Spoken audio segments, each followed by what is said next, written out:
വിവാഹം കഴിഞ്ഞ് 1.5 വർഷം, സ്വപ്നങ്ങൾ നിറഞ്ഞൊരു പുതിയ ജീവിതം. പക്ഷെ ഇന്ന് ആ ജീവിതം അവസാനിച്ചത് വാടക വീട്ടിലെ ഒരു മുറിക്കുള്ളിൽ. തിരുവനന്തപുരം ആറ്റുകാലിൽ നിന്നുള്ള ഈ ഒരു വാർത്ത കേരളത്തെ നടുക്കിയിരിക്കുകയാണ്. ഒരു യുവതിയുടെ മരണം. അത് ആത്മഹത്യയാണോ, അതോ തുടർച്ചയായി അവൾ നേരിട്ടു എന്ന് ആരോപിക്കപ്പെടുന്ന മാനസികവും ശാരീരികവുമായ പീഡനത്തിന്റെ ദാരുണമായ അവസാനമോ? ആത്മഹത്യാക്കുറിപ്പ്, മൊബൈൽ ഫോൺ മെസ്സേജുകൾ, ശരീരത്തിലെ മുറിവുകൾ, ഓരോ തെളിവും അന്വേഷണത്തിന്റെ ഭാഗമാണ്. പോകാം നമുക്ക് ഇതുവരെ അന്വേഷിച്ച് സ്ഥിരീകരിച്ച ആറ്റുകാൽ ആരതിയുടെ മരണത്തിന്റെ വേരുകൾ തേടി. Welcome back to my channel.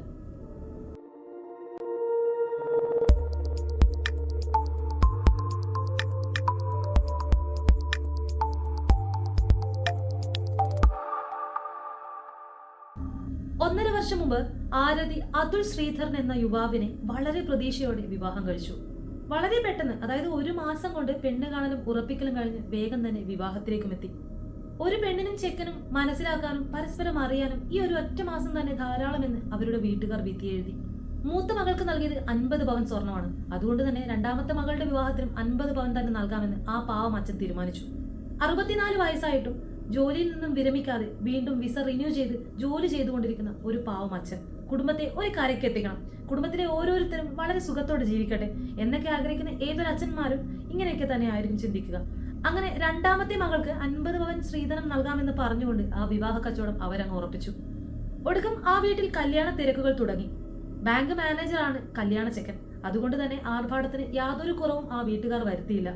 മകളെ എന്തിനാണ് ഇത്രയും വേഗം വിവാഹം കഴിപ്പിച്ചു വിടുന്നതെന്ന് വീട്ടുകാരോട് ബന്ധുക്കൾ ചോദിച്ചപ്പോൾ ഇത്രയും നല്ലൊരു ബന്ധം ഇനി എന്റെ മകൾക്ക് കിട്ടില്ല എന്ന് തന്നെയായിരുന്നു ആ വീട്ടുകാർ തറപ്പിച്ചു പറഞ്ഞത്.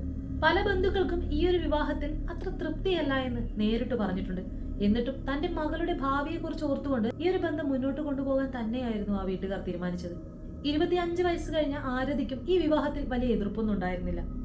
മകൾക്ക് ഇനി വല്ല പ്രണയബന്ധം ഉണ്ടായിരുന്നോ എന്ന് വരെ ബന്ധുക്കൾ ചോദിച്ചു. ശിവഗിരിയിൽ വെച്ച് ഈ വിവാഹം വളരെ ആർഭാടത്തോടെ നടത്തി. വിവാഹത്തിന് ശേഷം പരതന്നൂർ എന്ന സ്ഥലത്ത് ആരതിയുടെ ഭർത്താവിനും കുടുംബത്തിനുമൊപ്പം സന്തോഷത്തോടെ ജീവിക്കാൻ ആരംഭിച്ചു. വിവാഹം കഴിഞ്ഞ് ഏകദേശം 3 മാസം കഴിഞ്ഞപ്പോഴേക്കും ആരതിയിൽ നിന്നും അതുൽ ചില കാര്യങ്ങൾ ആവശ്യപ്പെട്ടു. അത് മറ്റൊന്നും ആയിരുന്നില്ല, ആരതിക്ക് ലഭിച്ച 50 പവൻ സ്വർണമായിരുന്നു. വലിയൊരു കാർ വാങ്ങണമെന്നായിരുന്നു അതുലിന്റെ ആദ്യത്തെ ആവശ്യം. ആരതിയുടെ സ്വർണം പണയം വെച്ചുകൊണ്ട് ആദ്യം തന്നെ അയാൾ ഒരു കാർ വാങ്ങിച്ചു. മാസങ്ങൾ കടന്നു പോയപ്പോൾ തിരിച്ചു തരാമെന്ന് പറഞ്ഞ് അയാളും അയാളുടെ വീട്ടുകാരും ആരതിയിൽ നിന്നും പല തവണകളായി സ്വർണം വാങ്ങിച്ചു. വിവാഹശേഷം വലിയൊരു ആർഭാട ജീവിതത്തിലായിരുന്നു അതുലും അതുലിന്റെ വീട്ടുകാരും. എഞ്ചിനീയറിംഗ് പഠിക്കുന്ന അനിയനെ പഠിപ്പിക്കുന്നത് പോലും അതുലായിരുന്നു. ഇതൊന്നും കൂടാതെ ഡ്രൈവിംഗ് പഠിപ്പിക്കുന്ന അച്ഛനും അമ്മയും, അവർക്കൊരു ഡ്രൈവിംഗ് സ്കൂളായിരുന്നു. ഈ ഡ്രൈവിംഗ് സ്കൂൾ നടത്തിക്കൊണ്ടിരിക്കുന്ന അച്ഛനും അമ്മയും കൂടി പലതവണ ആരതിയോട് സ്വർണം ആവശ്യപ്പെട്ടു.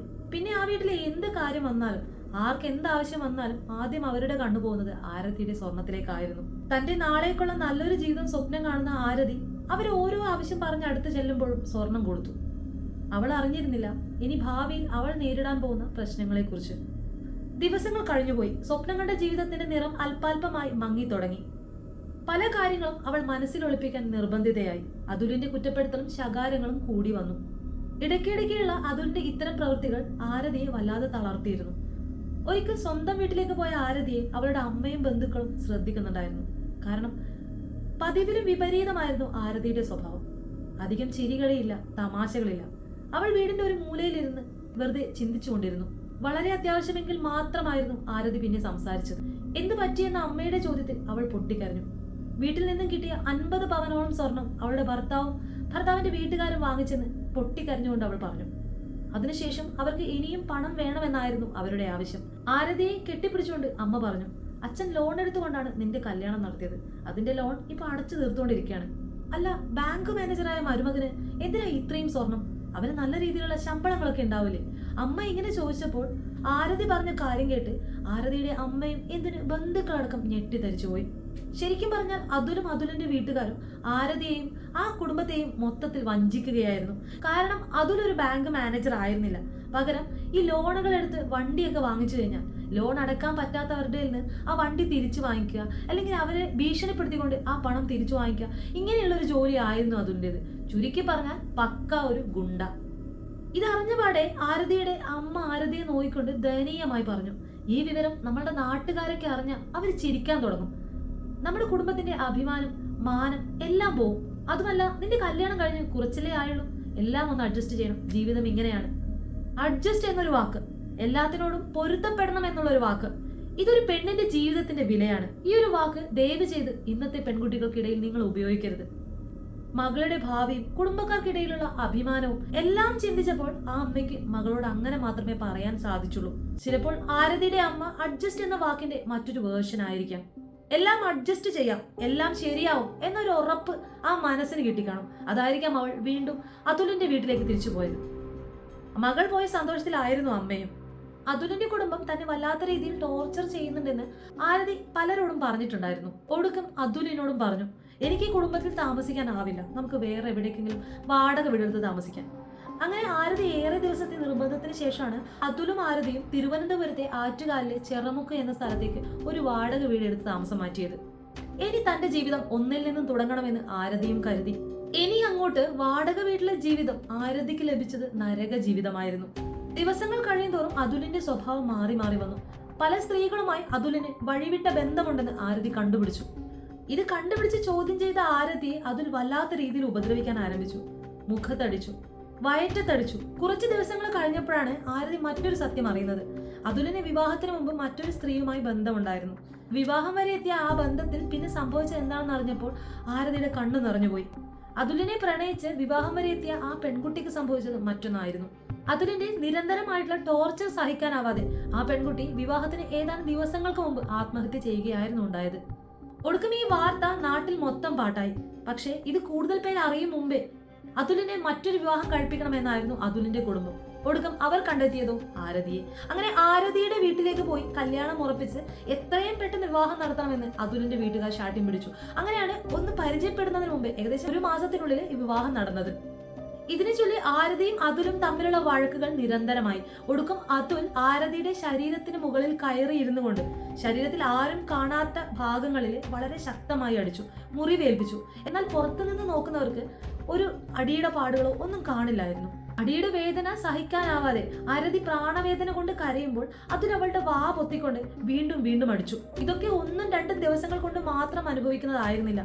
ദിവസങ്ങളോളം ഈ ഒരു ടോർച്ചർ സഹിച്ച് അവൾ ഇതൊക്കെ ഒരു ഡയറിയിൽ എഴുതി വെച്ചു. താൻ അനുഭവിക്കുന്ന ഓരോ പീഡനങ്ങളും വളരെ വേദനയോടെ അവൾ ആ ഡയറിയിൽ കൂട്ടിച്ചേർത്തു. വേദന സഹിക്കാൻ പറ്റാതെ ആവുമ്പോൾ ഇടയ്ക്കിടെ അവൾ അമ്മയെ വിളിച്ച് കരയുമായിരുന്നു. അവളുടെ ശരീരത്തിൽ അതുലുണ്ടാക്കിയ മുറിപ്പാടുകൾ അവൾ അമ്മയ്ക്ക് കാണിച്ചു കൊടുത്തു. അപ്പോഴും അമ്മ പറഞ്ഞിരുന്നത് തന്റെ കുടുംബത്തിന്റെ അഭിമാനവും അതുപോലെ തന്നെ അച്ഛന്റെ കഷ്ടപ്പാടിനെ കുറിച്ചായിരുന്നു. ഇത്രയും കേട്ടപ്പോഴേക്കും ആരതി താൻ അനുഭവിക്കുന്നതൊന്നും ഒന്നുമല്ല എന്ന് ചിന്തിച്ചു കാണും. എല്ലാം സഹിച്ചും അഡ്ജസ്റ്റ് ചെയ്തും അവൾ അവനൊപ്പം ജീവിച്ചു. എന്നെങ്കിലും ഒരു ദിവസം ഇതെല്ലാ കാര്യങ്ങളും മാറി മറിയുമെന്ന് അവൾ ആശിച്ചു. വാടക വീട്ടിലെ ജീവിതം ദിവസങ്ങൾ കഴിയുന്തോറും നരകതുല്യമായി വന്നു. അവൾ ആരുമായി സംസാരിക്കാറില്ല, അവൾ ആരോടും ചിരിക്കാറില്ല, അവളൊന്ന് പുറത്തേക്ക് ഇറങ്ങാറ് പോലുമില്ല. പലപ്പോഴും ഇറങ്ങിയാൽ തന്നെ അതും അതുലിന്റെ ബൈക്കിൽ എവിടെയെങ്കിലും പോയി അതേപോലെ തിരിച്ചു വരും. താൻ ഇത്രയും പറഞ്ഞിട്ടും അതുലിന് മറ്റു സ്ത്രീകളുമായുള്ള ബന്ധം തുടരുന്നുവെന്നറിഞ്ഞ് ആരതി വല്ലാതെ തകർന്നു പോയിരുന്നു. തനിക്ക് കാര്യങ്ങൾ പറയാൻ ആരുമില്ല, തന്നെ ഒന്ന് ആശ്വസിപ്പിക്കാൻ പോലും ഒരാൾ പോലും തനിക്ക് ചുറ്റുമില്ല എന്നവൾ തിരിച്ചറിഞ്ഞു. ഒടുക്കം സ്വയം ഉൾവലിഞ്ഞു ജീവിക്കുന്ന ആരതി എല്ലാം ചോദിച്ചുകൊണ്ട് അതുലിന്റെ അടുത്ത് പൊട്ടിത്തെറിച്ചു. ആ സമയത്തും അതുൽ അവളെ വളരെ ശാരീരികമായി ഉപദ്രവിച്ചുകൊണ്ട് നരകം കാണിച്ചു എന്ന് വേണം പറയാൻ. 2026 ജൂൺ 27 രാവിലെ മുതൽ ആ വീട്ടിൽ നല്ല വഴക്കാണ്. ആരതിയും അതുലും നല്ല രീതിയിൽ വഴക്കിടുന്നുണ്ട്. ആ വഴക്കിന് ശേഷം അതുല് സിറ്റ് ഔട്ടിൽ വന്നിരുന്നു. ആദ്യമൊക്കെ ആരതി നല്ല രീതിയിൽ കരയുന്ന ഒരു ശബ്ദം കേൾക്കുന്നുണ്ടായിരുന്നു. പിന്നെ ആരതിയുടെ റൂമിൽ നിന്ന് യാതൊരുവിധ ശബ്ദവും കേൾക്കുന്നില്ല. ഒടുക്കം അതുൽ ആ മുറിയിലേക്ക് ചെന്നു. മുറി അകത്തു നിന്ന് പൂട്ടിയിട്ടുണ്ട്. അതുലിന് ഇതത്ര പന്തിയല്ലെന്ന് തോന്നിയത് കൊണ്ടായിരിക്കാം അയാൾ വേഗം സമീപവാസികളെ വിളിച്ചു. പലരും മുട്ടിയിട്ടും ആ വാതിൽ തുറക്കാതായപ്പോൾ അവർ ആ വാതിൽ ചവിട്ടി പൊളിച്ചു. എന്നാൽ ആ വാതിൽ ചവിട്ടി തുറന്നപ്പോൾ അവർ കണ്ട കാഴ്ച, തന്റെ ജീവിതത്തിൽ സകല സ്വപ്നങ്ങളും പൊലിഞ്ഞു. ഇനി ഈ ജീവിതത്തിൽ യാതൊരുവിധ പ്രതീക്ഷയും ഇല്ല എന്ന് തിരിച്ചറിഞ്ഞവൾ ഒരു തുണിക്കഷ്ണത്തിൽ തൂങ്ങിയാടുന്നു. ഇത് കണ്ട് ആ പെൺകുട്ടിയെ പരിചയം പോലുമില്ലാത്ത പ്രദേശവാസികളുടെ കണ്ണ് നിറഞ്ഞുപോയി. നിമിഷ നേരം കൊണ്ട് തന്നെ പോലീസ് സംഭവ സ്ഥലത്തെത്തി ആരതിയുടെ മുറി പരിശോധിക്കാൻ ആരംഭിച്ചു. അങ്ങനെ ആ മുറിയിൽ നിന്നും ദിവസങ്ങൾക്ക് മുമ്പേ എഴുതി വെച്ച ഒരു ആത്മഹത്യാ കുറിപ്പും കിട്ടി. വിവരം അറിഞ്ഞുകൊണ്ട് ആരതിയുടെ ബന്ധുക്കളും വീട്ടുകാരും ആറ്റുകാലിലെ വാടക വീട്ടിലേക്ക് എത്തി. എന്നാൽ അപ്പോഴേക്കും ഏറെ വൈകിയിരുന്നു. ആരതിയുടെ വീട്ടുകാർ നൽകിയ പരാതിയുടെ അടിസ്ഥാനത്തിൽ അവർ അതുലിനെ കസ്റ്റഡിയിലേക്ക് എടുത്തു. പോലീസിന്റെ ഓരോ ചോദ്യങ്ങൾക്കും അയാൾ വ്യക്തമായ ഉത്തരം നൽകി.